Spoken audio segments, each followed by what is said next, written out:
When the hunters were carrying the girl to camp, we met Yvette and Hiller on their way to visit the traps just below Snowline, and she returned with me to photograph the animal and to watch the ceremonies which I knew would be performed.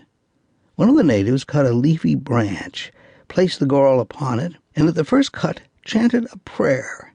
Then, laying several leaves one upon the other, he sliced off the tip of the heart, wrapped it carefully in the leaves, and placed it in a nearby tree as an offering to the god of the hunt.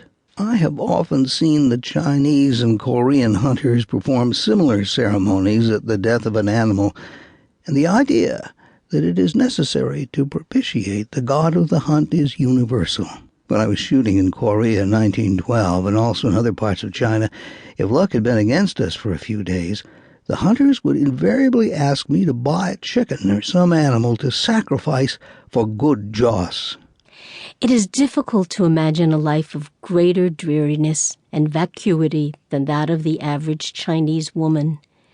Owing to her bound feet and resultant helplessness, if she is not obliged to work, she rarely stirs from the narrow confinement of her courtyard, and perhaps in her entire life she may not go a mile from the house to which she was brought as a bride. Her work is actually never done, and a Chinese bride, bright and attractive at 20, will be old and faded at 30. But without doubt the crowning evil which attends woman's condition in China is foot-binding, and nothing can be offered in extenuation of this abominable custom. It is said to have originated 1,000 years before the Christian era, and has persisted until the present day in spite of the efforts directed against it. The Empress Dowager issued edicts strongly advising its discontinuation. The Natural Foot Society, which was formed about 15 years ago, has endeavored to educate public opinion, and the missionaries refuse to admit girls so mutilated to their schools. But nevertheless, the reform has made little progress beyond the coast cities. Before I left New York, Mr. Caldwell had written me repeatedly, urging me to stop at Futsing on the way to Yunnan to try with him for the blue tiger which was still in the neighborhood. I was decidedly skeptical as to its being a distinct species, but nevertheless it was a most interesting animal and would certainly be well worth getting. We hunted the animal for 5 weeks.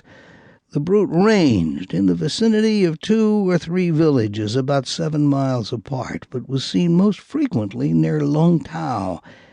He was as elusive as the will-o'-the-wisp, killing a dog or a goat in one village, and by the time we had hurried across the mountain, appearing in another spot a few miles away, leaving a trail of terrified natives who flocked to our camp to recount his depredations.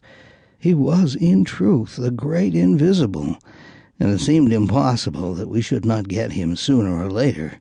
But we never did. Crouched behind the screens of branches, for 3 long hours we sat in the patchwork shade, motionless, dripping with perspiration, hardly breathing, and watched the shadows steal slowly down the narrow ravine.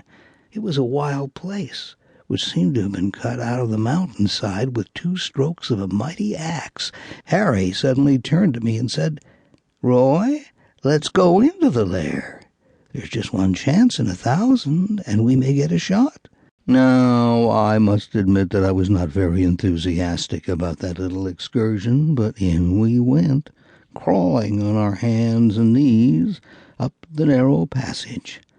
Every few feet we passed side branches from the main tunnel, in any one of which the tiger might easily have been laying in wait and could have killed us as we passed.